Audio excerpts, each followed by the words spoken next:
I think there was some technical glitch and we are all back here, I think. Yes, Dr. Basuraju,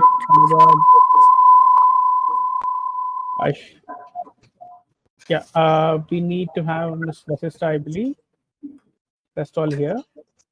Yeah, she's also joined, I think.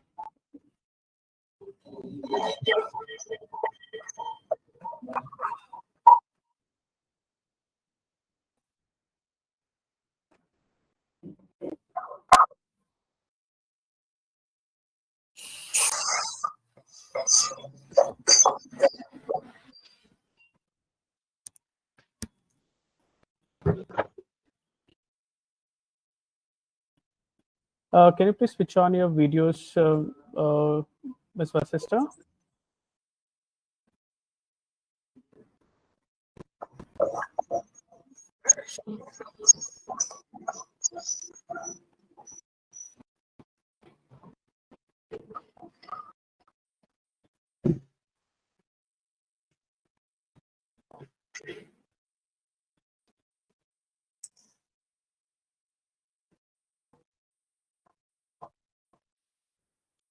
Great, thank you. We are good to go, sir. Welcome all of you to this webinar on the green skills. I request Professor Prasad to take over to start this webinar with this introduction and as well as welcoming all the panelists to this webinar. Okay, good afternoon. Thanks, Bhagwan, and good afternoon, everyone, and welcome all these speakers as well as participants for this very unique initiative by Graam and Minerva. Graam, as all of you know, is a think tank which works in the grassroots levels across all India in various sectors. And Minerva is one of the new initiatives by RV University. RV University is part of RSST, which runs 25 institutions around Karnataka. And we are a new age liberal arts university. Minerva is the Center for Leadership for them. And as part of that new initiative, both Graam and Minerva have tried and joined hands to develop short duration programs, workshops, roundtables, seminars, webinars, and many other things. And we are really happy that Dr. Basav and his team had collaborated with us for this particular very interesting initiative called Green Skills, Unlocking the Youth Potential for a Sustainable Future. And as all of us know that only talking about climate change and about the impact of development, mindless constructions and others in big cities to smaller towns and what's been happening around hills where I come from to many other places around the globe, it is no longer a rhetoric. It's no longer a kind of fashionable thing to say that we care about the climate or we care about the planet or we care about the triple Ps and so on and so forth and so on. The positive thing which has happened, and for many of us who've been teaching, Soundarya and Dr. Basav and many others, we've seen the generational shift in the mindset of the youth today. And that's a very positive generational shift in terms of being extremely not just conscious about the impact on climate and on the planet, but also in terms of every aspect of business, every aspect of governance, every aspect of day-to-day lives are getting entangled the way we live as human race in this particular planet. But merely talking will never help. Merely raising issues will never help. Merely guilty shaming people who are doing stuff will never help. What is needed today is that we really need to come together as institutions, as organizations, as CSR outfits, as not-profit organizations, individuals, youth, civil society organizations, and others, to come together to start finding solutions to what the problems we are raising. So gone are the days we keep on saying, okay, there are the problems in this. Now, what are we doing about it? Who is doing about what? And are we trained enough? Are we skilled enough? Are we figuring out that, okay, this is how we need to now start thinking about solving a problem there? I think this initiative is a good initiative where we try to unravel what do we mean by this very interesting term and not a buzzword called green skills. The first time I said, okay, what is it that we're trying to do? Is it old wine in a new bottle? Is that what we're looking at? Is a complete mindset shift in terms of the way we are really looking at new job opportunities, new skills, looking at more sustainable way of looking at our own careers and institution building and so on and so forth. So I'm not the one who's going to speak on this, thankfully. I'm the least guy who would do all of this. But we have a great set of speakers, and it's a proud privilege and an honor to introduce everybody who's going to speak in this particular webinar. So, ladies and gentlemen, please welcome my esteemed speakers. I hope my screen will be visible just a sec. Is it open, right? It is opened. But why am I not being able to share this? Share the screen or share files? Share screen, right? Yes, you can do either, sir. Should I do it on behalf of you? Would you mind? Yeah, please do that. Oh, that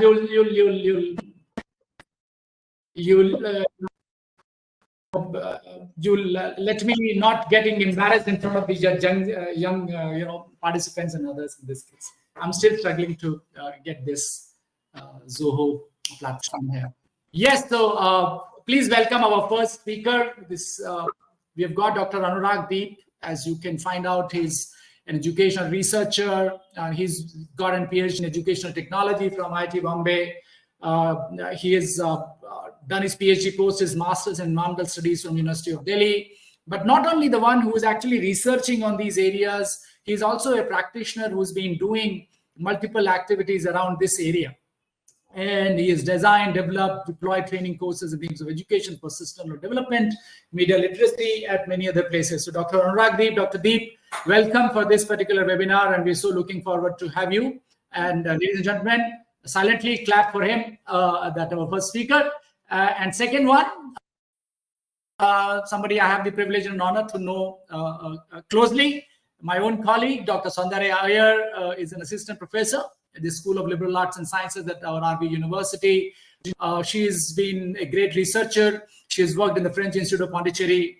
I'm also one of those people who actually interviewed her before we recruited her here. So I have the privilege of actually seeing her work very closely, because we had some 3 hours of faculty seminar where we actually deliberated and discussed what all the work she's doing. And she's been working now a lot more in the interdisciplinary approaches in agrarian change, gender, livelihood. So one of her work is in Mandya district, closer to Bangalore, and a real ground researcher, one of the rare ones in academia and social sciences, who's actually going out in the field and actually doing hardcore research to find out the issues on the ground. So, but at the same time, she's also very, very accomplished, meritorious person. She had Ratan Tata postdoctoral fellow at LSE. She's also studying sociology of the decline in female labor in rural Karnataka and Tamil Nadu. So Dr. Iyer, thank you. Each time Dr. Iyer sends me something interesting on environment, I send her my poem. So that's how our relationship goes. I can write only poetry. She writes beautiful research papers. So that's how we work on that. So thank you, Soundarya, for accepting our request at a short notice to be one of the speakers here. Can we have the third speaker, please? Yes, we have Ms. Vishishta Sam, Education for Development Specialist. She is a development sector professional. She has worked with ILO, UN Women, World Bank, who's who. She holds a degree from University of Kerala and Masters in Development Management from LSE. So we have 2 LSE alums here, very accomplished people. Vishishta has also worked in formal learning for individuals in disadvantaged backgrounds. So if you try and see the speakers who are coming in, right from Anurag to Saundarya to Vishishta, they've been working on the ground in various different areas, right from livelihoods to skills to real issues to finding out educational interventions which are needed today to train ourselves in that area. So we have got a very amazing set of speakers today. And last, I think, but of course not the least, we have the Vice President for Graam, Dr. Basav, my good friend. He is a public policy development professional. He has got tremendous experience in research, evaluation, capacity building, so on and so forth, so on and so forth. He has actually played a key role in establishing Graam. Under his leadership, Graam has thrived to become an organization with footprint in 16 states. He has authored vision and policy documents for skill development in Karnataka. The state of sector reports under his leadership, rural sector brands, models, all were established under him. And of course, recently, where India really got prominence in G20, he organized Civil's 20 G20 Secretariat and designated him as India's coordinator for working group on delivering democracy. He lives in a greenhouse. I need to go. He has not invited me and not treated me with green coffee as well. But I'm going to take up his offer very soon. And I'm coming to Mysore and pick his brains as recent as next week. I'm going to harass you to host me. Do that. So ladies and gentlemen, it's a proud privilege and honor. And I won't take much of your time. But I personally believe that this is a huge, interesting initiative. And it is very, very important for all of us to start looking at these serious issues, deliberate it. Academic institutions like us to start incorporating all these in our curriculum, not just say these buzzwords, and start to look at ensuring that our youth, you all guys who all inspire us, actually start working in that direction. With those, I will close my inaugural remarks. I wish this webinar a huge success. My little apologies for not being able to be here for all the full duration, because I'm running a parallel training program, leadership program in my center. So I have to go there and finish my lecture there. So, but thank you for having me here. And I wish this particular webinar and this particular initiative by Graam a huge success. Dr. Basav, all of you, all the best. Thank you. Thank you, Professor Dwarika. So that was wonderful. You helped us to set a context for this webinar. And don't excuse yourself because we are not going to leave you. We are going to show you the entire webinar video. Please bear with us. And also, and don't exclude yourself from the young lot. You're not too old, I know. Okay, so great.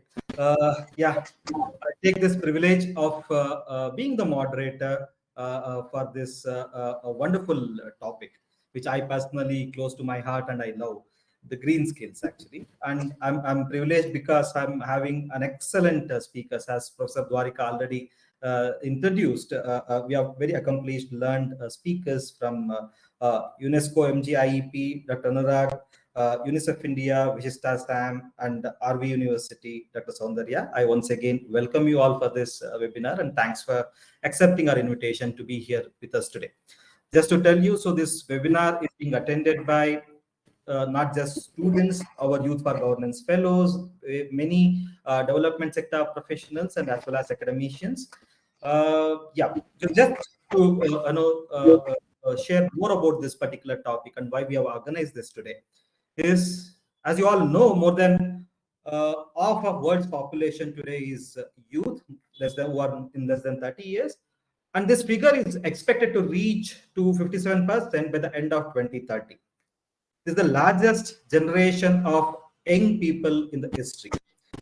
And this year's International Youth Day, the theme Green Skills for Youth Towards a Sustainable World, highlights the importance of developing green skills for youth to ensure the success of just a transition to a greener and more sustainable world where all people, including young people, benefit equally. I must draw your attention to a couple of statistics, actually. According to the Intergovernmental Panel of Climate Change in 2022, what they said is without timely action, 800 million to 3 billion people are projected to experience chronic water scarcity due to drought at 2 degrees centigrade warming, which is we are experiencing already. And the Swiss Re report says global economy could lose up to 18% of GDP by 2050 without urgent action by all of us. It means, yes, it is indeed a clear existence issue, but for those who are not very much bothered about the environment and climate change, it is also an economic issue. So they are going to lose. In whatever business you are in, you are going to experience the loss, actually. And youth possessing green skills are essential to a successful transition to a green economy. According to the recent International Labour Organization's report, it says a green transition will result in the creation of 8.4 million jobs for young people by 2030. As some people say, every problem has got an opportunity. It may be a problem for many, and it's also an opportunity for some other also, because they're going to find their livelihood here. But the question is, are we prepared? And are there sufficient academic and skill environment for solving the problem and as well as for reaping these benefits? With both challenges and opportunities in front of us, I think today's conversation is going to help us in understanding the dimension of this topic, green skills. Interestingly, we at Graam thrust upon youth engagement in development, and skill and livelihood are our main focus area. At the macro level, while we are, as a think tank, we are contributing our services to shape policies, action plans. Example, as you just saw, the Karnataka's livelihood strategy document, from skill gap study to evaluations, etc. As a tank, working with young people in engaging them as active citizens in governance, and not only with youth, working with children, orienting them on responsible use of water, sanitation, hygiene, renewable energy, waste management, etc. We are trying to work at both the levels. So having ourselves getting into the grassroots field, experiencing, working with the stakeholders, as well as using those experiences as well as evidences to work at the policy level. Without further ado, let me bring our speakers to take you through various aspects of green skills. But before that, on this webinar, please post your questions on the question and answer window only, and post comments and thoughts on the chat window. And as well as you can go on social media to tweet your questions and thoughts, use hashtag #GreenSkillsGram. I repeat, hashtag #GreenSkillsGram, and tag Graam Research, Minerva, RV University, and as well as the speakers. Speakers are all available on the social media. Tag them and continue to question them about the green skills, about their thoughts, etc. And with this, each speaker, I request you to speak for about 10 to 15 minutes. Your thoughts. You may use presentations or use your words to present powerfully, and as well as there will be a question and answer session at the end. So with this, I request Dr. Anurag to take us through the concept of green skills, the importance for some of the best practices he has come across. Over to Dr. Anurag. Thank you. Let me share my screen.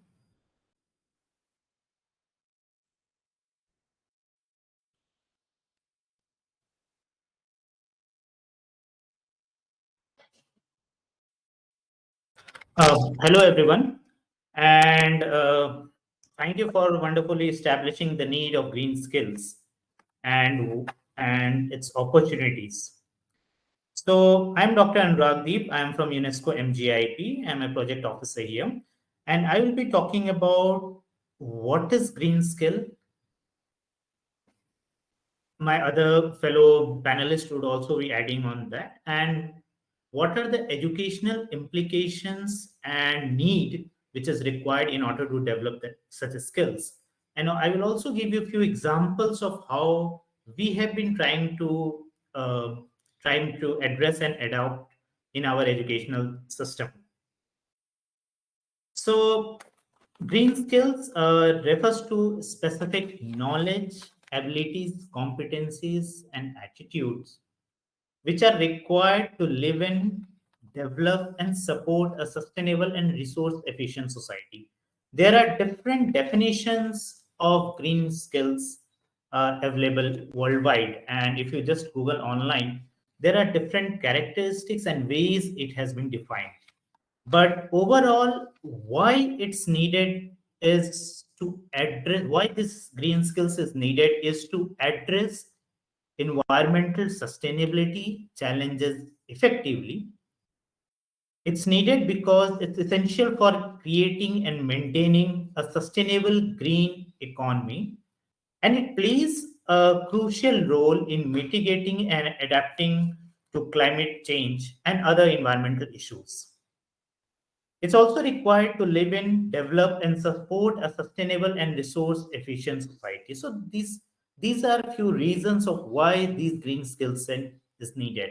And as I already pointed out, it is a set of skills which could be a knowledge component, abilities, competences, and attitude. And these skills are required across various industries and sectors. So just to give you an example, one or two examples from wide range of areas. For example, in case of sustainable agriculture, there are skills for environmental friendly farming practices that reduces chemical use, conserves soil and water, and promote biodiversity. In case of environmental monitoring and assessment, competencies related to collecting, analyzing, interpreting environmental data to assess the impact of human activities. So these are some of the competencies which are required in order to assess the impact of human activity. In case of communication and collaboration, there are abilities which are required to communicate and collaborate effectively with the stakeholders, including the government agencies, business, communities, and NGO, in order to achieve a sustainable goal. So you will see that the skills is a very broad set of different skills, competencies, and attitudes. And it's required across different domains. And my fellow panelists will elaborate more on what is meant by green skills and what it entails. So, with that as a background, an overview that what is the role of education in developing these green skills. So currently, green skills are increasingly recognized as a vital component in a rapidly changing world with growing environmental concern. So these skills are crucial for achieving sustainable development, reducing environment impacts, and transitioning to a more resilient and eco-friendly economy. So as a result, educational institute, employers, policymakers are placing greater emphasis on developing and promoting skills among the workforce. So, as per my understanding, in the as participants, we have participants who are college students, who are professionals, and as well as college students who are from diverse background. So, what I'm trying to explain in the slide is there are some meta skills which are needed, which are independent of the domain, and these skills are needed, and are part of the different set of green skills. And education plays a pivotal role in developing these green skills among individuals. For example, let's start with the first point, which is awareness and knowledge building. So especially at the school and university levels, it provides a foundational of awareness about the knowledge about the environmental issues, sustainability, principles of green economy. And what is expected is learners are equipped with basic understanding of ecological systems, climate change, biodiversity, and importance of resource conservation. So the knowledge aspects.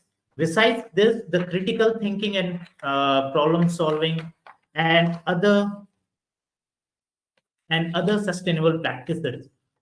So, for example, in case of critical thinking, education encourages critical thinking and problem solving skills, which are essential for addressing complex environmental challenges, because our aim is to address the growing and existing environmental challenges. And through this, students learn to analyze environmental problems, evaluate potential solutions, and make informed decisions. Not just that, participants and students and workforce should also have a knowledge of the global perspective. And education should also address and incorporate a global perspective on environmental issues. Those are already part of our curriculum, but we should also be aware of the understanding and the interconnectedness of the global environmental challenges, to encourage cooperation, collaboration on international sustainability initiative. Let me give you an example of how we and the youth are connected to the global environmental issues. So there is a survey. Uh, I mean, there is a survey which was done with 10,000 young people aged 16 to 25 years across 10 different countries. And the data was collected on their thoughts, feelings about climate change and environmental issues, and the government response. So as you can see on the screen, that over 50% of them felt sad, afraid, anxious, and helpless, while over 45% said that their feelings about these environmental problems and environmental change negatively affect the daily life and functioning. And many of them reported high number of negative thoughts about the climate change and environmental issues. So youth are anxious about their collective future and are demanding climate action. Okay. With that as a background, currently we all learn as part of our degree, college degree, the cognition or the knowledge aspect. We are well aware of our domain knowledge, but in order to work and develop skills which are green skills, we have to first be connected with the problem. Okay, so to do that, not just the cognition, but also we should be emotionally connected with the problem of environment and environmental degradation, and with an aim to bring about pro-environmental behaviors in our actions and as well as if we are providing services. So what we see is the short-term decision making and the long-term behavioral change, which is our aim, is a result of interplay across both the cognition aspect as well as the emotion aspect. And since we are well trained and used to the training of cognition or the understanding the knowledge domain, the emotional dimension can also be trained in a similar way. And one way to do this is through incorporating social and emotional learning, which should be mainstream in the educational system in order to achieve a behavioral change and for a broader goal of sustainable development. So we have, as UNESCO and GIP, we have tried to incorporate and combine the cognition with the emotional aspect. And we have started a number of green skills, you can say, related initiatives. And towards that, we have created few courses where we combine these two aspects, the cognition and the emotion aspect. Participants, you are all well aware of the knowledge domain of your respective fields. Some of you may be an engineer or a scientist or from a law domain or from medical field. So those are the cognitive aspect. But you should be able to apply these skills and knowledge in order to solve the bigger problem. For that, you will have to be connected with the problem. And in order to do that, you have to be emotionally charged. And one way to do is through mainstreaming social and emotional learning. So I will give you two initiatives and examples from of how we have tried to incorporate that. And if there is any queries and questions around that, I will be happy to answer. I will be happy to answer and clarify. So right now, just to give you a brief, I will quickly go through this. I won't spend too much time on this. So we have two online courses. The first one is Climate Change, Understand, Reflect, Empathize, and Act, where we have tried to integrate the cognition and the emotion angle. Currently, the course is in different languages, English, Hindi, Spanish, and Portuguese. And the second course is the Biodiversity and Human Well-being. So this is how we as UNESCO MGIP have tried and made a conscious effort in developing these skills among students, youths, professionals. So we have the same course, Climate Change, available in different languages and the biodiversity. So let me quickly show you a course. Our course is hosted on learning platform, Space, which is a GDPR compliant platform. It's free of the courses are free of cost, and you will be able to generate a certificate for yourself if you score more than 70%. The first course, Climate Change, Understand, Reflect, Empathize, and Act, is an overview course. You can say that, where we talk about the understanding of climate change, the science behind climate change, what is the world doing, the global perspective, what is the world doing about climate change, trade-off and synergies, climate change, adaptation and mitigation, interlinkages between different issues, and finally, climate change and the behavioral change. And there is the last module in synthesis of learning. So throughout these throughout these 8 modules, we have tried to introduce participants on the emotional connect with the problem. First, there are different. The modules are pretty interactive, and you can explore these modules whenever you get time. But let me give you a few examples of how we have designed this module. It's a two-way communication where we ask participants their understanding, and then we give them answers to the different concepts and present them with the concepts through videos, text, and there are simulation and games as part of the course. As you can see on the screen, here is an example of a simulation which was developed by Climate Interactive, and which is part of our course, where we have asked participants. There is a focus question around the simulation, and the participants play with the simulation.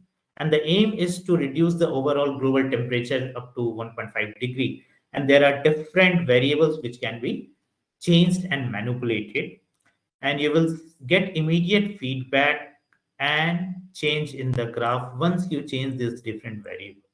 So that's one of the example. There are other pedagogical approaches which we have used as part of the course. For example, the storytelling approach on the trade-off and synergies, where there are conversation between teachers and students, and there is a conversation between a grandfather and a granddaughter. So there are storytelling approach which we have incorporated as part of the course. There are commitments which are made by the participants across the world on how they can save climate change.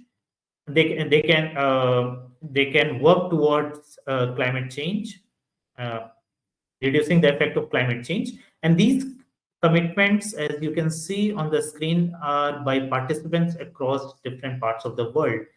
And this course is being taken by especially participants from India, UAE, Africa, parts of Mexico, and there are participants from other parts of the world who are also taking this course. There is another course, Biodiversity and Human Well-being, which is similar, not similar, where we introduce participants about the concept of biodiversity and how it is connected to the human well-being. There are modules on what is the concept of biodiversity, why the loss is a concern, well-being, values of biodiversity, and action to conserve biodiversity. So here I just presented a short introduction about the two courses. If you are interested, let me know. I will share the link. But this is how we at UNESCO MGIP have tried to integrate and develop green skills among students besides what they are already learning and developing as part of their regular curriculum. Throughout the two courses, we have used different pedagogical approaches. For example, reflection, storytelling, simulation, games, critical inquiry. And once you explore these courses, you will get to know and experience these interactive learning experiences. We have also researched this course, and we have found a significant difference between a pre and post test before and after taking the interacting with the course. So with that as a background, if you have any questions in mind, anything you want to ask related to the course and related to how you can develop green skills, my fellow panelists would also elaborate on the concept of green skills and what are the job opportunities around this. But in this short presentation, I showed you two examples of an online course, free, interactive, certified online course by UNESCO MGIP on how we are trying to develop these skills by introducing participants on the notion of effect of climate change and how they should be connected with this problem in order to and with an aim to adopt a pro-environmental behavior. So thank you for that. And since it's I've been given 10 minutes, so over to you. Thank you, Dr. Anurag, for crisply presenting your thoughts as well as sharing also about the initiatives of UNESCO MGIP and also for being within the stipulated time. I appreciate. And as well as there are already questions for you in the question box. You may kind of answer it, and also while others are speaking, you can also take those questions for the larger interest at the end. So participants, please post your questions on the question and not on the comment section, but on the question and answer section. We'll be able to see that and get the answers for those questions. Yeah. So now I request Ms. Vijista Sam to take us through the exploring education and training opportunities for young people to acquire green skills. So over to you, Vijista. Thank you. Good evening. And I do apologize in advance. I'm down with the flu, so I hope I'm not sounding too nasal. But that being said, let me jump right into the topic of discussion today and the question that was specifically posed to me, which is on green skill development and essentially to explore educational and training opportunities for young people in India to acquire green skills. My fellow panelists has already gone into describing what green skills are. But effectively, in a nutshell, when we talk about green skills, we're talking about knowledge, abilities, and expertise, which are required to develop and implement environmentally sustainable solutions. He was right that different agencies would define green skills in different manners. But if I were to if there is one takeaway in terms of a definition, I think this would be it. So we are looking at knowledge, abilities, and expertise. I think what are the kind of areas that we're looking at? These skills are related to environmental protection, renewable energy like solar and wind energy, sustainable agriculture, waste management, and other areas that support sustainable development. Now, why is it important for young people to acquire green skills? Primarily, this is to address environmental challenges, but also because this is an avenue to secure employment in growing green industries, to meet globally sustainable commitments, driving innovation, and fostering personal and community environmental responsibility. And this is very relevant for a country like India. We have what we call as the demographic dividend in the country, and there is a potential to add 35 million jobs by the year 2047 if we really do move towards green skills and green jobs. There is that interconnectedness, not only to skills and jobs, but it has a larger interconnectedness also to the sustainable development goals. Now, acquiring these skills will not only have a positive impact on the environment, economy, but also on the well-being and well-being of the youth in the country. But it also contributes, as I mentioned earlier, to a more sustainable future. In the context of climate change, India, in fact, is estimated to lose about 3 to 6% of its GDP annually from 2021, largely due to a lack of workforce whose skills are attuned to sustainable development goals. So there is, as I said earlier, a potential in terms of job growth. If I were to give you specific examples, solar energy is projected to host about 3.26 million jobs by 2050. This is closely followed by wind energy, which is expected to support 0.8118 million jobs by 2030. There are other sectors like bioenergy, green hydrogen sectors that will also contribute to this growth. So the question then is, how do we go about training the youth on green skills? How do we create avenues for green jobs within the country? In a country like India, which is so diverse, and because we have so many players, if we are to achieve that scale, I think without a doubt, we will have to engage with the government, both at the central level and the state level. So in terms of offering avenues for skilling, green skilling, I think vocational training is a great avenue. And I'm happy to say that the Ministry of Environment, Forest and Climate Change has been at the forefront of pushing this agenda. They've been utilizing a vast network and expertise of endless hubs. And this initiative for skill development is really a step up towards ensuring more skilling and avenues in the environmental sector and the forest sector to enable India's youth to get gainful employment or self-employment. I'd be very happy to share these courses with you in the chat. So that is one aspect, which is largely focused towards the government. But we also, I think, are seeing a lot of private players coming into the picture. One example that quickly comes to my mind is the Green Skills Passport. Now, this is an initiative by ENY, where the organization supports next-gen workforce in gaining sustainability skills and employment in the green economy through free and self-paced online learning. Very happy to share that link in the chat as well.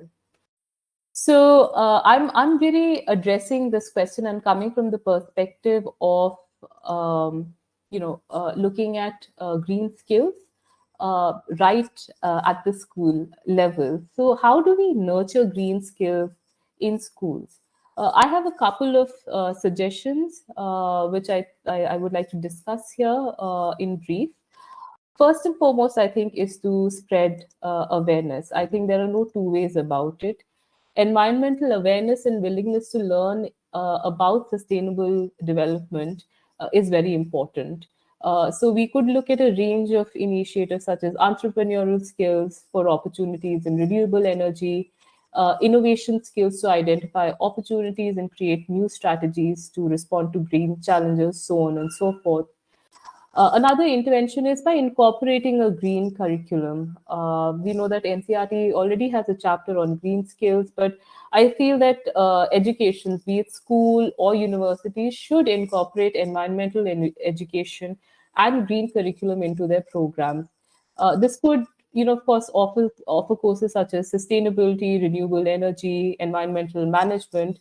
But it's important to start early. Because such a curriculum will provide a strong foundation and acceptance for green skills. The third intervention, I think, would be to have appropriate green skills to be applied at the school level. Like I said, we could start early. So, what are the small ways in which we could ensure greater understanding of green skills? We could start with something as simple as reusing materials or material management, minimizing the use of water and electricity, peer groups conversations regarding wastage of food, and classroom activities. This, I really do feel, will kindle an interest in students towards pursuing a career that strives to ensure health of the environment and also promote sustainable lives through various actions. Another intervention, I think, and this is largely linked to creating more awareness, would be, for example, an initiative like the one today that Graam is hosting, is to have guest speakers and experts to talk to a wide range of audience, but particularly the youth in the country, or on issues that provide real world insights and inspire students to pursue green careers. And I hope this is an inspiring conversation for all of you. Another avenue is actually interdisciplinary learning, and I'm so happy to note that increasingly we are moving towards that, because what happens is that interdisciplinary learning also helps integrating green concepts into various subjects. As I mentioned very early on in my opening remarks, is that we can't look at these things in isolation. Green skills and their interconnectedness to the sustainable development goals cannot be. I cannot emphasize on that enough, and I think it's important to really have that perspective when we talk about green skills and green jobs in the future. So here, students can study, for example, environmental impact of historical events, maybe analyze environmental data and mathematics. There really are a lot of avenues for the youth to engage in these conversations. And last but not the least, I would say, I think it's also important to have community engagement, because I think as someone who works with youth, our interactions are not just limited to school children or college going youth, but also engaging with the local communities in the affected areas, or with the youth. It would often mean interacting with their parents or teachers. How do we engage them in, say, participating on conservation efforts or community-based environmental projects? So, there is a lot that can be done. I think we've only just begun to scratch the surface, but I'm happy because these are the first few steps that I think we are consciously taking towards promoting green skills and green jobs in the country. So in conclusion, I would say that acquiring green skills is not only essential for addressing environmental challenges, but it also provides numerous personal, economic, and societal benefits. I feel that it definitely empowers young people to play an active role in creating a more sustainable and resilient future, not only for themselves, but also for the future generations. I'll stop with that. Thank you so much. Thank you very much, Vishishta, for such a wonderful thoughts you shared for our audience today. Just to quote them, it's not just 8.4 million jobs. There are more and more opportunities for the youth if they kind of embrace green skill and green employment sector. That is one you said. And importantly, you also said there are a lot of courses available so that our young youth can self-learn those courses and probably equip themselves to be in the sector. And more importantly, you touched upon the need to start early. So this reminds me again, once again, our program Sughamya Shiksha, what we implement with the government schools in Karnataka, wherein we form, we encourage them to process the waste using simple technology. So using just a plastic drum, immersing the plastic drum into the ground, and how you can put the wet waste there and take a manure for your own school garden, school kitchen garden. So that is something, so that they don't need to be taught through only curriculum, but many things can be taught through practices there. The cabinet, the strengthening school cabinet will bring in that leadership, so that someone will take the responsibility of taking care of it. It also inculcates the leadership there. And water, responsible use of water is something we need to inculcate very young, and also focusing on renewable energy. That's something it's important. That's wonderful you touched upon those things. And more importantly, the interdisciplinary learning. I'm sure Dr. Soundarya will be talking more about that in her sharings yet to come. So while again, I request, there are wonderful questions coming in. I'll be surfacing it at the end, but I request the speakers to take some time to look at those questions and answer them if we can already answer it actually. So yeah, now I call upon Dr. Soundarya Iyer to share her thoughts about from the academia side, and also preparing youth with green skills and environmental stewardship, and as well as policy advocacy actions that are required. Over to you, Dr. Soundarya. Soundarya, we can't hear. I think you are on mute. Can you please check once again? Dr. Soundarya?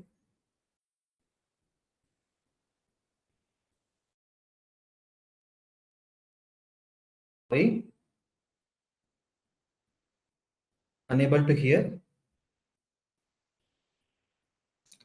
My colleagues at Graam, Bhagwan, can you hear? Is it only a problem with me? Or No, we can't hear you, Dr. Soundarya.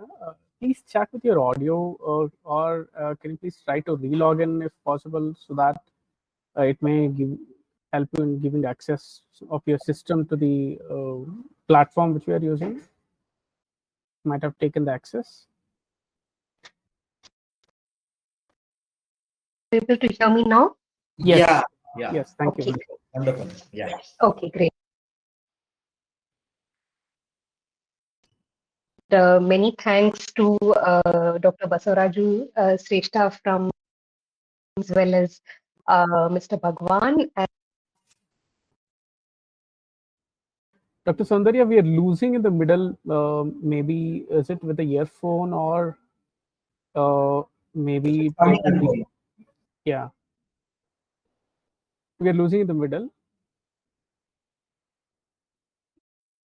No, not able to hear.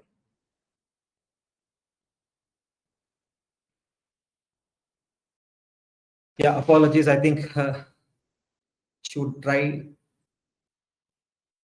No, Dr. Soundarya, we are not. better, sir? No, now it is okay. I think some issues with the microphone. You have to come closer to the microphone, I guess.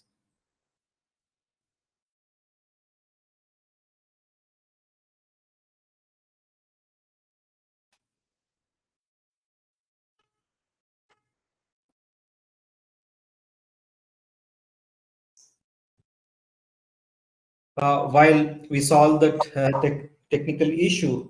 Okay, is this better now? Yeah, it's better. It's better. Okay, maybe we will. Okay, I'll do it this way. So sorry about this. Yes. Good evening, and many thanks to Graam, Dr. Basavaraju Sreshta, and Mr. Bhagwan Bidarkote. Thank you so much for the invitation. And also Professor Dwarika Prasad Unyal from Minerva for suggesting my name for this webinar, and for inviting me to speak on the role that academia plays for preparing youth for green skills. How I'm going to go about this in the next 10 minutes or so is to focus on the three important words in the title of the the suggested title given to me, namely youth, academia, and green skills, much of which the speakers who have come before me have already covered. So let's hope I can add something to what they've already said. So what is really youth, right? So we've been talking about youth, and you've seen some graphs with how young people experience climate anxiety, and you see some ages there, right? So there's also a sense of what youth really.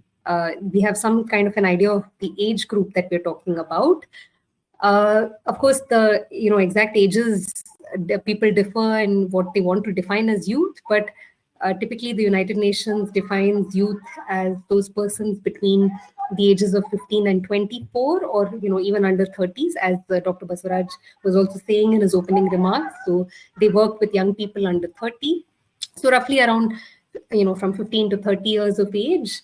But why is this life phase really very significant, right? This is something that we also need to think about in academics, research young people, and it's sort of a phase of life which is considered to be extremely significant in the life course of human beings.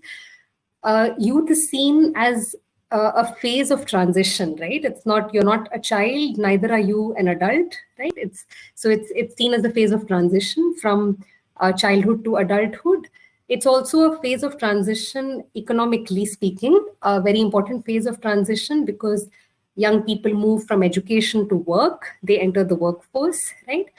And how exactly this takes place, how young people make this critical transition from education to work, sort of determines the development of nations, right? So the speakers who came before me spoke about the demographic dividend. We're talking about a lot of young people entering the workforce at the same time. These are aspects which determine the development of nations.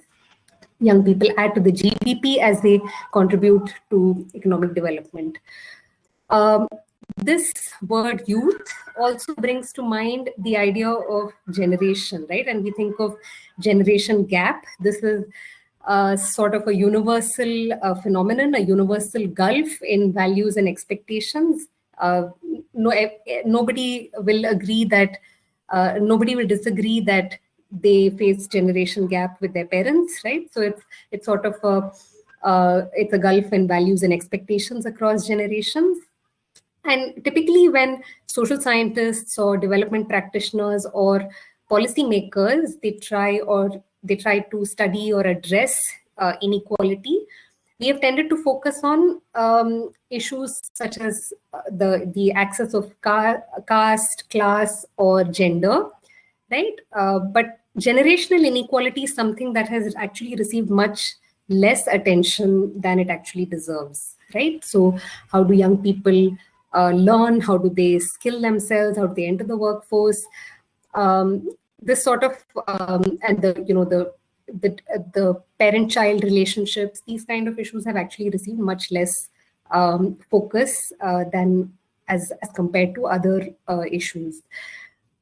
Given the unprecedented speed and scale of change in environment and society, it's actually quite important that generational inequality be given equal importance as compared to class, caste, and gender. Generation is also an important axis of, should be an important axis of study, should be an important axis of consideration, right? Now, in the context of the university, right, which is where I come in, right? I'm sitting in a university. In the context of pedagogy, how we actually deliver our courses, education. What does this really mean, right? We have people of different generations in a university. What I'm trying to say is that the flow of knowledge, of course, typically in a standard education model goes top down, which is from older academics and practitioners to younger people, right? But I argue that given the times that we are living in and the crisis that we are experiencing, we should also consider listening to young people and having knowledge transfer go bottom up, which is from young people to old, because the challenges are new. It's things that we haven't experienced in our own lifetimes. This requires a model of education, and here I draw from the Nordic model of childhood. we actually need to treat children and young adults as autonomous and competent, right? That's something that is quite critical. So the pedagogy itself must encourage youth empowerment and inculcate confidence. So what I'm really arguing for is that, autonomy and competence, and focusing on this in the context of a university, in a sense, is inherently against the Indian hierarchical value systems, right? Or the demands even of the workplaces. Typically in workplaces, and workers are expected to be disciplined, compliant, even in modern workplaces. So what I'm arguing for is, a sort of a shift in thinking of how we see young people and how we want them to actually, the values and the attitudes they should imbibe.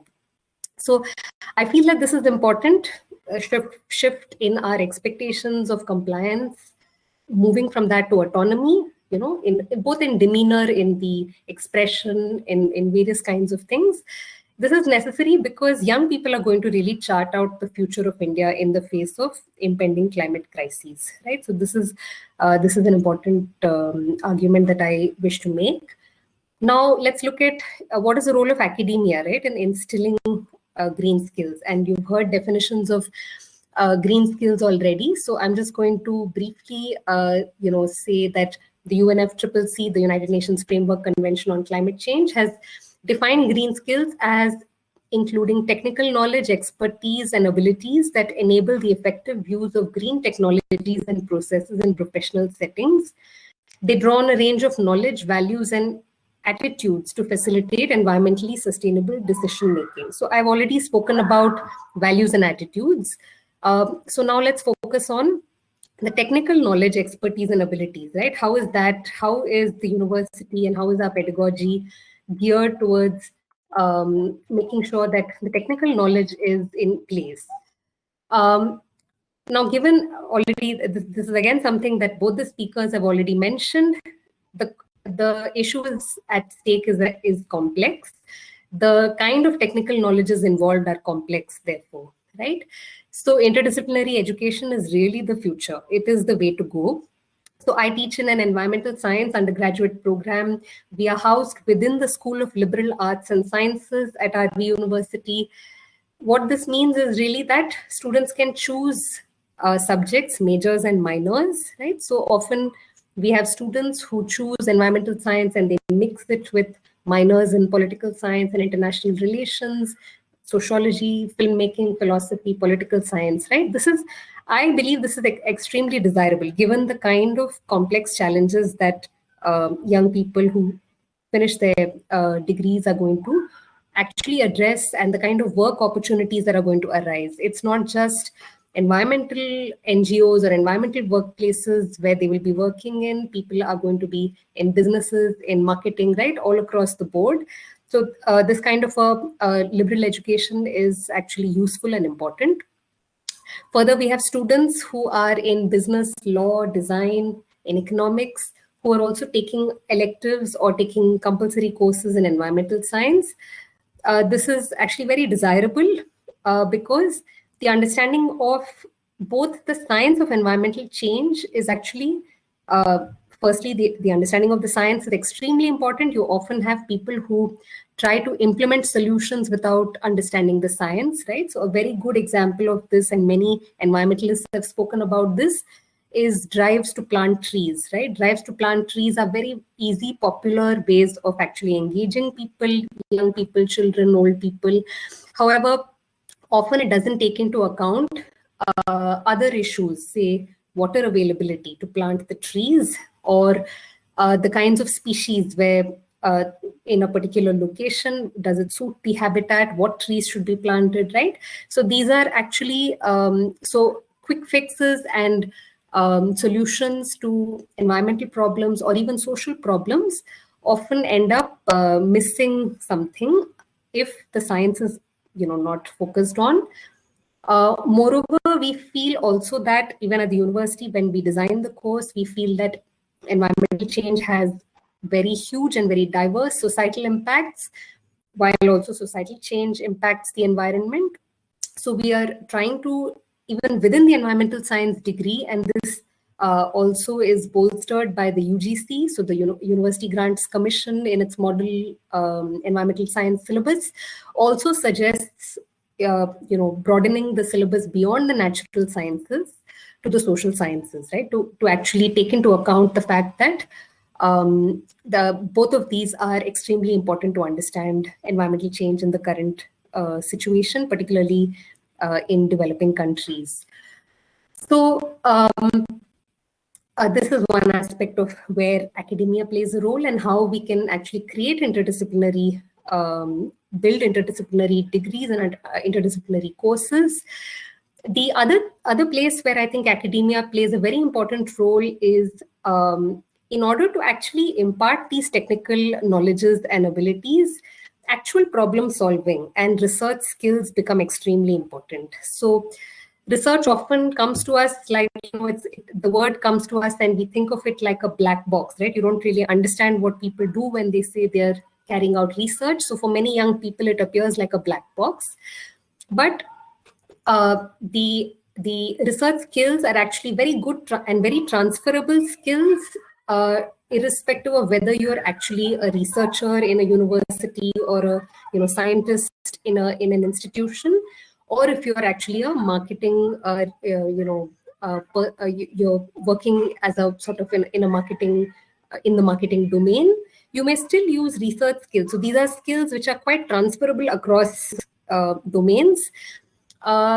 So although it may appear like a black box, it's actually, very simply put, it helps develop abilities to ask new questions which are relevant to our times, and subsequently develop systematic tools to answer them, right? So given that they are easily transferable, I would think that, and I'm also trying to propose that research skills are also an important green skill, right, in our context. So the role of academia and the role of the university is actually thus to encourage both interdisciplinarity as well as inculcate a research ethos. Now, I was asked to also talk about how do young people actually use these green skills once they have been trained and educated. So where are these skills really applicable? So maybe I'll speak about a few career trajectories with some kind of a environmental education. Of course, the easy trajectory for me to visualize is my own, right? So one of research and teaching, which can be across sciences or social sciences. So you could be a researcher in ecological science, conservation, climate change, mitigation, adaptation, studying agriculture, right? We recently, the father of the Indian Green Revolution, Professor M.S. Swaminathan, passed away. So, the kinds of contributions that he has made to Indian agriculture, those kinds of things, he straddles also someone who was a geneticist and then moved on to policy making, worked in the Planning Commission and made very, very, huge impacts. So that is, of course, one trajectory. So, of course, this requires that students go on to do masters and their doctoral studies. The second trajectory, of course, is to work in the NGO sector. There are so many very good organizations working on environmental issues. There are international NGOs, and you've interacted today with both NGOs and the international NGOs working in the environmental sector, as well as government departments where there are disaster management agencies at municipal or state levels, or even the NITI Aayog, for instance. All of these skills are actually very valuable there. The third trajectory is, of course, in the corporate domain, in the corporate firms, and again, CSR and actually working in environment, ESG, environment, social governance, work is now becoming a mandate in all corporate firms. You could also be a data scientist or an economist who gets into in the corporate domain and actually uses those skills towards building sustainable models. You might also like to be an entrepreneur and an environmental entrepreneur, creating sustainable businesses which help local people, rural people, tribal Adivasis enhance the price of their products that they build, improve their livelihoods, right? Or even ecotourism is, of course, these are all, many of these are, it is challenging to actually build just and sustainable businesses in this fashion. But of course, one may, if one is interested, they may try.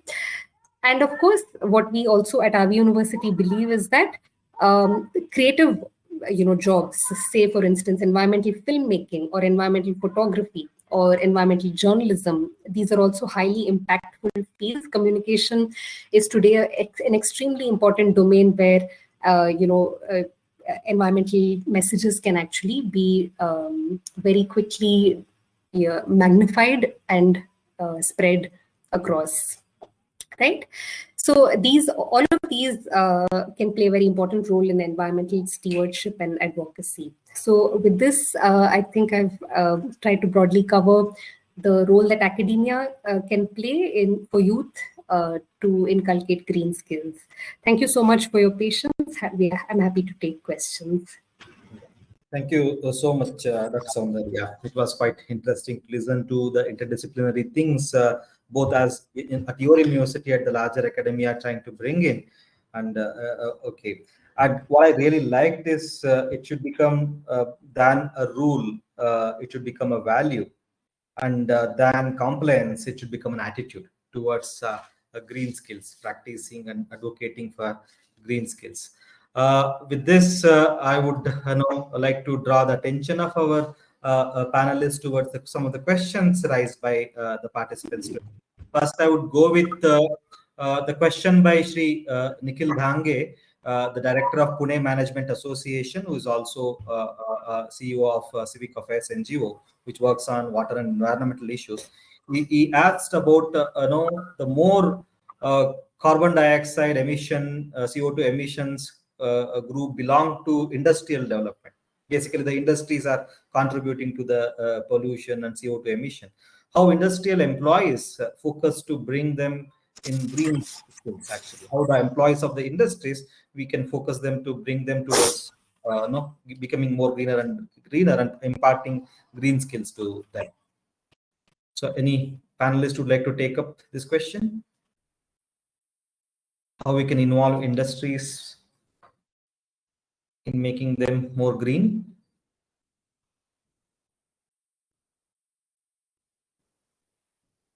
I think I could come in on this very quickly. One is to, I think, agree with Mr. Nikhil. I think what it also requires is a change in mindset. So, of course, going back to what I said, it's good if you start young because I think it's an opportune time to have these conversations with the youth. But I would say even for people who are working in the sector, it's important to engage with industries, particularly with senior management on these issues, so that their environmental efforts are not just lip service or are not just restricted to CSR initiatives, sporadic CSR initiatives. It's something that they incorporate within the organization. So one is, of course, involving and empowering more employees to express and to explore innovative approaches to integrating more green skills into the work that they're doing. So I think that could be one avenue, but happy to hear from other panelists as well. Maybe can I just say one? Yeah. It's actually this is a very good question because industries contribute the largest amount of carbon dioxide emissions, and individuals really cannot make the scale and the level of change that industries could if they're also very conscious. Of course, now there are various ways in which this can be done, and there are various organizations, very research-oriented organizations, which are working with industries. So one that came to mind when I was hearing the question was we have someone called there's this organization called FluxGen. So they work using sensors how to make an industry water positive. So you and not just industries, even institutions. So for instance, how do you reduce water usage in the university itself? We have so many people coming in every day. How do you really change the behavior? And even which means first you need to figure out where the water is being used the most, and then so it involves some research. It involves the use of Internet of Things, and then finally, once you have figured it out, then trying to bring down the water consumption. So maybe there could be different ways you have to tackle it from, I think, all possible angles, but there are some organizations now beginning to work on these challenges. To add to both what Vishista and Saundarya said, my association was closely with the CII's water panel. Actually, we tried kind of experienced both the positive as well as negative. While the ESG guidelines now, which are more stringent and expect compliance from the industries, but also one of the major challenge we were discussing in the water panel was how to kind of convince both the management as well as the employees there to reuse water. You can establish a water treatment plant in each industry, water cleaning plants, etc.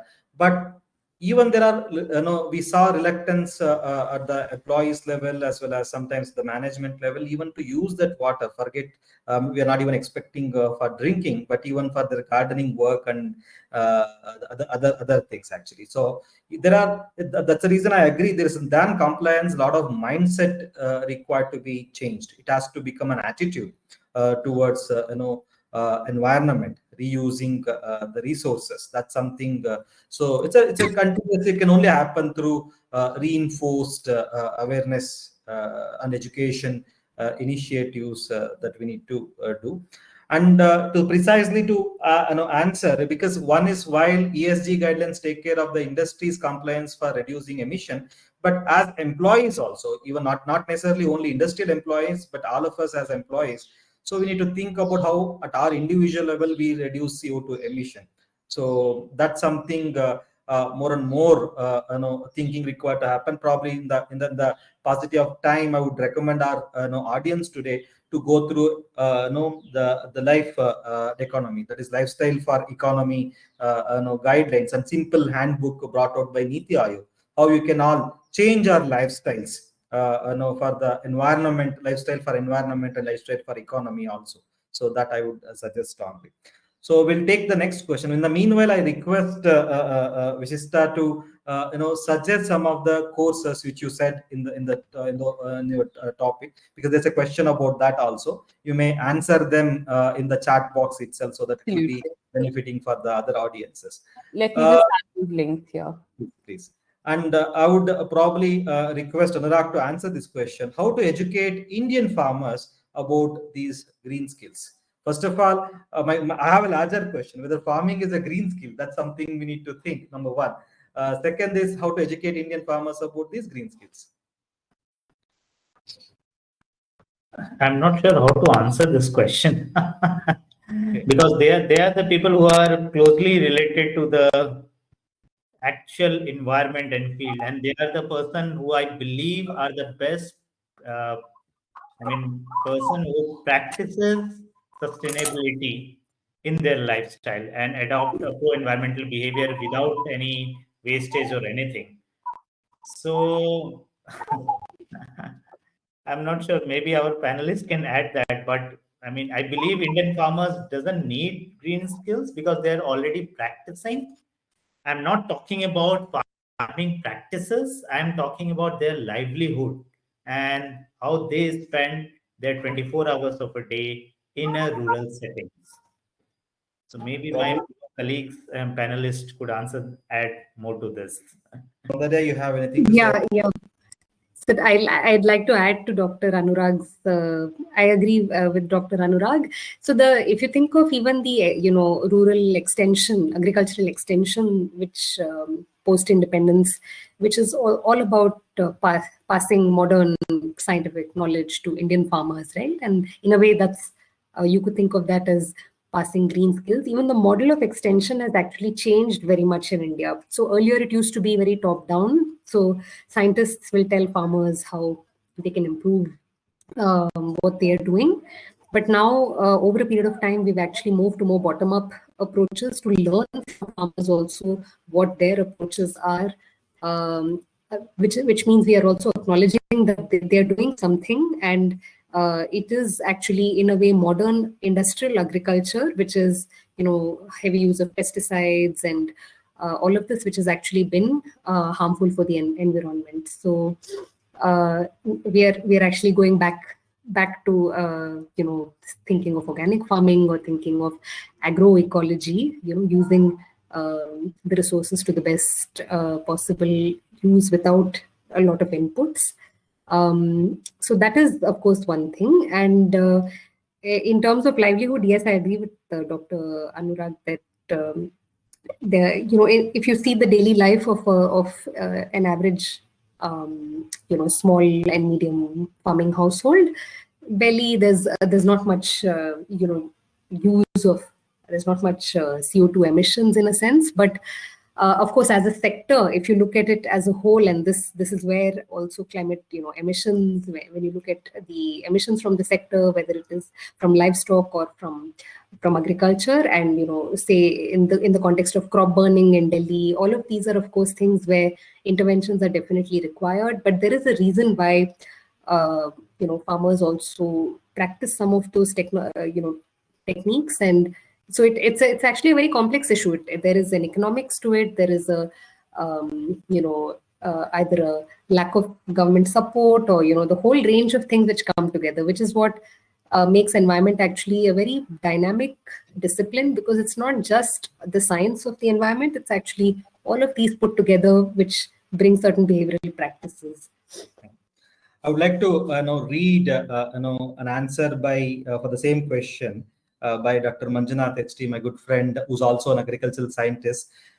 He says, we can educate the farmers to adopt the organic farming, climate resilient practices like IFs, precision farming, and other sustainable agriculture practices. Because I clearly agree, we need to educate a lot. If you look at the amount of pesticides we are using, if you look at amount of inorganic chemical dependent farming we are doing today, it's cases. Actually, having kind of part-time farmer myself, I understand and I see myself how we are exploiting be it water, be it earth, many things actually. In fact, first I strongly advocate that we should stop using the term medicine to the pesticides. So in fact, if you go to the farmers, they call all these pesticides as medicines. And so the moment you call it as medicine, you always think that it is good. Medicine, nobody thinks medicine is a bad. So they think medicine is a good. And somehow there are kind of misconception floated in their mind that these medicines will not harm the crop. It will probably help you to only harm the insects and as well as weeds around the crop. I don't know how it will happen. But those are all the misconceptions floated by the industry, which produces all these, the pesticides and chemical weeders. So, anyways, thank you, Dr. Manjunath, for sharing your thoughts. And yeah, the next the question is, so of course about the job opportunities. I'm sure I believe Saundarya has covered in length, and yeah, and there's a question: what is the major role of green skills in our life? Probably I'll not take time here, but because there is no role of green skills in your life, because green skill is our life. So green is our life. So it is as simple as we breathe. So to breathe, to take air inside, we need the green plants. That is that's the importance of green skin in life. Yeah. So any final thoughts about how we can engage more and more youth, and as well as through the career opportunities? I request the panelists to share thoughts. I'm happy to step in. And just going back to your previous point, I think somehow we assume that there is this otherness to green skills, which I think we need to demystify. And Dr. Basvaraj, as you mentioned earlier, it is very much a part of our daily life. So I would perhaps implore participants today to not look at green skills as something very dense or complex. It's something that we can incorporate in our daily lives as well. And this is by no way taking away from the technical aspects of it, but I'm just saying that it's possible for all of us to contribute. In terms of the query regarding green skills for the youth in our country, of course, I think what we are seeing is that there is a greater awareness and greater need to have green skills, not only at a more technical level, but also I think starting from the school level. And we've probably seen that coming in from this aspect of vocationalization of even the school curriculum. The other thing I'd want to add here is that the government of India has recently launched guidelines on career guidance for children in the age of 14 to 18 years. And what we are hoping is that as this rollout happens, we are also able to share avenues and resources on green skills and green jobs with these career counselors. So, just some of those ways in which we can engage, inform, and give better access to the youth in our country to green skills. I'll stop with that. Okay, so quick final 1 minute thoughts from each panelist, and that after that we can conclude the session of the day. Maybe I want to add something for the participants. So there was one question on the online relevant courses. Can you suggest online certificate courses and internship for gaining green skills? So I pasted 3 links. One is the UNESCO MGIP course link. The second one is UNCC Learn, and the third one is UN SDG Learn. So you'll find that there are courses on different topics and of different length.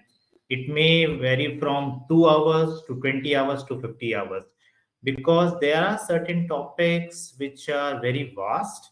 If you want to spend just 2 hours to understand the topic, there are courses to cater to that need, as well as if you want to go into details, you can take a 30 or 40 hours course. So you have vast range of courses there. You can explore different aspects like green economy and sustainable practices. So may I suggest to go ahead, explore these. I think many of them are free of cost, and it will help you improve your understanding, maybe develop your abilities and skills in this topic. So these are few of the resources, and if I find anything else, I would share with you. Thank you so much, Dr. Anurag. Yeah. Vishista, you have any final thoughts? No, I think thank you for opening up this conversation, and I really do pin a lot of my hope on the youth. Thank you. But I do hope that there are greater conversations around green skills and green jobs in the near future. So very hopeful. Thank you. Okay. I think this reminds me, like someone in the similar kind of webinar asked me a question: how are you considering youth as a major stakeholder in the process of development? For which I answered, I don't have an option. So they are the only stakeholders available for us to look at the sustainable future. Yeah, thank you so much, Vishista. And Soundarya? So I would like to add, so, along with, of course, courses and, degrees in environment or in green skills, what's really useful and important and fun is also to engage with the environment directly wherever you are. So if you're in the city, I would encourage young people. There are so many groups in cities doing bird walks, doing nature walks, biodiversity walks, and we are currently this week we are celebrating the National Wildlife Week. So there's a whole lot of things happening which actually help us relate much better to the environment, because that's also some it's a way in which it's sort of an intangible skill which then promotes both well-being. You're living in a city, it's obviously a complex environment to navigate, but also for well-being and as well as for biodiversity and conservation. So these are my last and final reflections. Thank you so much. It was indeed very enriching discussion today. Once again, I thank all the three learned panelists.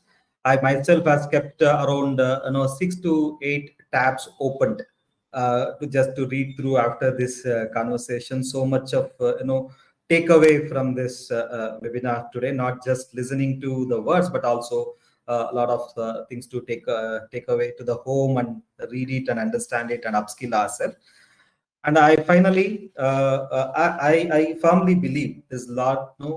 It's a fundamental duty. It is not just a favor or it's something an addition we are doing. It's a fundamental duty. All of us should get ourselves involved with respect to green skills, green economy, and green environment. Until we equip ourselves fully, the simple the mantras of environment sustainability we follow, that is 5 R's: refuse, reduce, reuse, recycle, and repurpose. That's something we can easily do without going through any courses, without going through any upskilling program. At our own level we can do it. And secondly, the industry is opening up. As our speaker said, there are exclusive green skills. Both engineers, technicians are required for us in the green skill domain. For example, we get plumbers, but we don't get rainwater harvesters. We get electricians, but not solar energy harvesters easily. So it is not many technicians are available. What we need to, while the higher education we are focusing more and more curriculum, pedagogy, green education, etc. But at the larger level, the people who matters to the masses are these technicians. The workmen's available at the ground level. We need to, as industry, as academia, I think we need to reskill many such technicians available in the ground about all this green way of doing the job they're already doing. So with that, I thank you all the participants for staying us with the for the entire 90 minutes, and we continue this conversation so with all the stakeholders. Thank you so much once again for taking time to participate. Bye-bye. Thank you. Thank you, everyone. Thank you so much to Basuraju sir for being such a wonderful moderator as well. Thank you all the panelists and as well as the guests who have shared a lot of insights on the green skills. Thank you so much for the participants. We look forward to connect back, and again we'll keep our discussion and conversation forward. Thank you all. Thank you.